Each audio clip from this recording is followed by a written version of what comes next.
biso mpe toza mpe na ngola nzambe kola azobatela na ye kaka comme d'habitude kolala bato suke kolala kolamuka eza habitude te soki biso tolamuki eni koloba te ke bao balamuki te mpe bazosingoli epa nkolo ou bien baza na bohôpital baleki biso ya toleki bango na eloko te na bato eza kaka ngola nzambe mpe mawane kati na bomoi na biso tolamuki na biso bien nkolo abateli biso tomwesi moko ya lelo topesi ye matondi naza kosi kopesa mbote na babone na nga nyonso oyo baza basapotaka bimine kaka tv bapapa bamama oyo basapotaka bimine kaka tv bana bayaya baleki na bete bozaleli wana toujours mpona kosapote bimine kaka tv donc bokote toujours na kosapote bimine kaka tv nzambe akoyeba na kopambola bino ntango omoni video ya bimine kaka tv ezala na amour ya kotala ezala na amour ya kolake ezala na amour ya kopartage po ete bimine kaka tv akende toujours de l'avant donc mpona ba toujours kaka question mama telemi ndako pesa ndako etelemi mama ezala mama ya mabondeli kotika bana maboko ya nzambe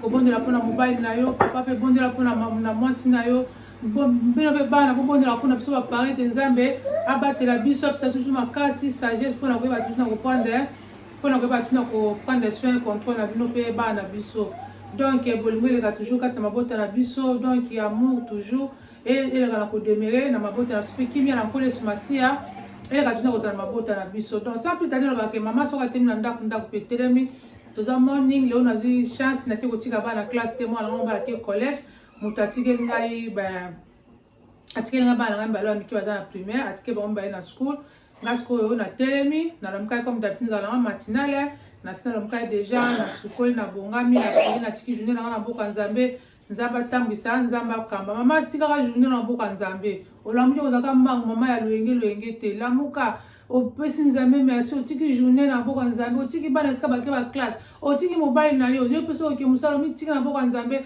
po te toza environné ba esprit ndenge na ndenge soki ozwa na protection te ya nzambe makila nzambe esaka ezocouvrir yo te omoni ke ekozala vraiment mpasi moye na kozala toujours accès mpona kwa kosala nini komanipule yo mama soki atelemi ndako mpe etelemi nde nazali awa nasi nabungisa deja biloko na nga deja nangi na mama desu na nga pembe na kotiango mabumu donc na kokana ba toujours ke mama lambela bana na yo lambela mobali na yo lambela yo moko mpe ekozala parfait santé mpo sozolia mpe tomoi ke santé mpe ekozala nini ekozala malamu te prendre soin na yo ya nzoto na yo ya ndako na yo ya bana na yo ya mobali na yo tozali wana mpona aide azali wana mpona nini mpona kosunga na bapesaka toujours conseil biso mama toza aide nzambe atie eloko wana kati na biso osimbi omoi ke ndako esa nini ndako etelemi so mama atelemi ndako epesa nini ndako mpe etelemi sans plus tarder natia madesu na nga na moto nga nasalaka ke po bato mingi bakomple na kolia madesu omoni ke oyo nalaka madesu epesala nga estomac boyeboye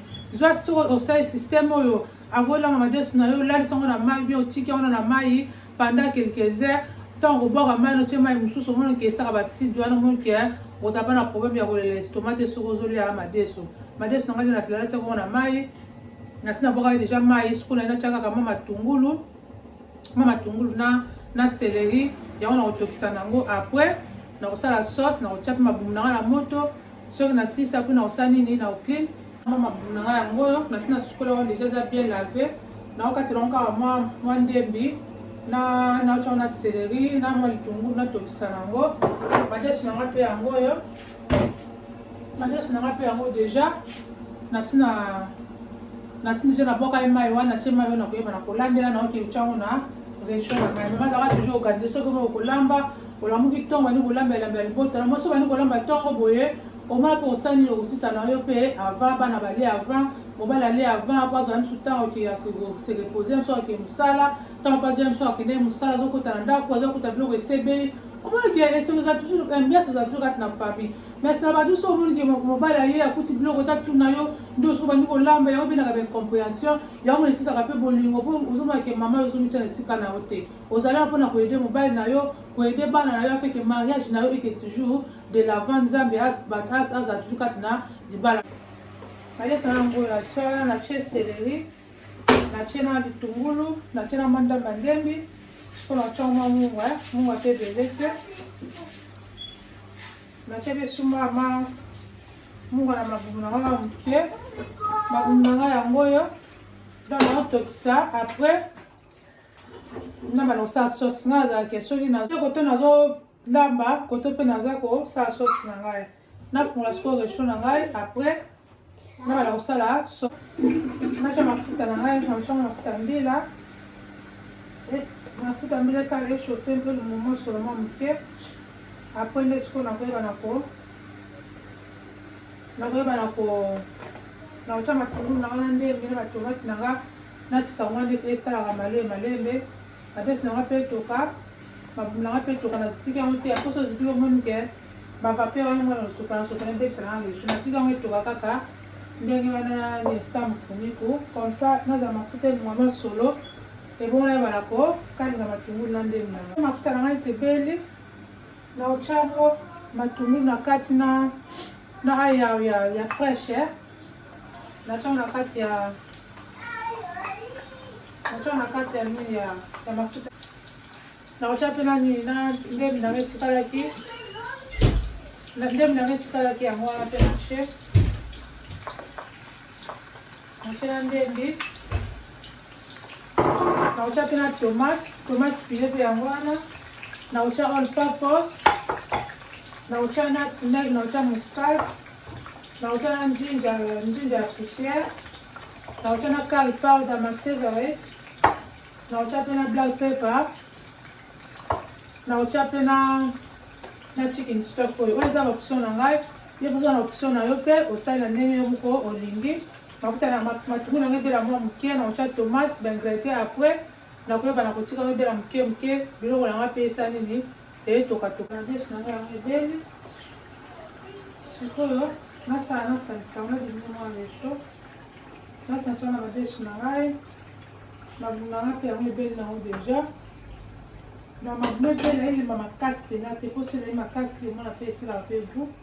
Ezala makasi te, ezala mpe pete te, donc ezala na katikati. Sikoyo nebana kosangisa biloko na ngai. Madesu na ngai mpe na kofuna esi mpe ebeli nango. Nasangisi biloko nyonso ozo nasangisi na madesu na ngai. Natie mabumu, natie mpe na sauce. Kotia yango lutu te mama bie jeune fille, tika yango bie olingisi kaka mpo osangisa sauce. Après mposo obotia lutu mosi madesu oya kopangana, otika yango olingisi kaka. Après okangi mfuniko, okitia yango na mwa moto ya normal. Après soki ebeli nde nakoya kolakisa bino ndenge nini ekobala kuna plus na débarrasser mpona suka matikalu na ngai. Après nakosala makambo. Madesu na ngai yango wana mpe namoni ebeli yango ezotoka nango. Ebimi kitoko vraiment le goût de ça. Tshunga moko ezobima awa. Mama mekango donc oliambela bana na yo mpe mobali na yo. Donc kala te naotia yango na sani nalakisa bino présentation ndenge nini ekoyebana kobima. Le goût de ça ezali awa ya kosakana te. Madesu ya pembe basangisa na mabumu. Madesu na ngai mpe yango oyo ebeli na ngai ekomi na suka. Madesu batia mabumu. Le goût de ça ezali ya mama meka. Lambela kani babaka lambela bana na yo, lambela mobali na yo mpe yo moko. Donc bo enjoy na libota. Donc eza mpenza kitoko. Meka biloko na loso, kwanga, fufu, mapa kaka nde yo moko olingela. Donc yango wana le goût de ça ezali ya kosakana te. Madesu na ngai ebeli mama mpe suma basali na yo, servaka mobali na yo, servaka bana na yo.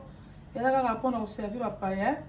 Somba basali no ya bien, ozoservi yo moko, ozoservi mpe libota na yo. Donc na bapaya na yo to bakoya oservi wana basali mpe ya bien. Ezaki basali tetuka eza mpe esisaka mpe valeur.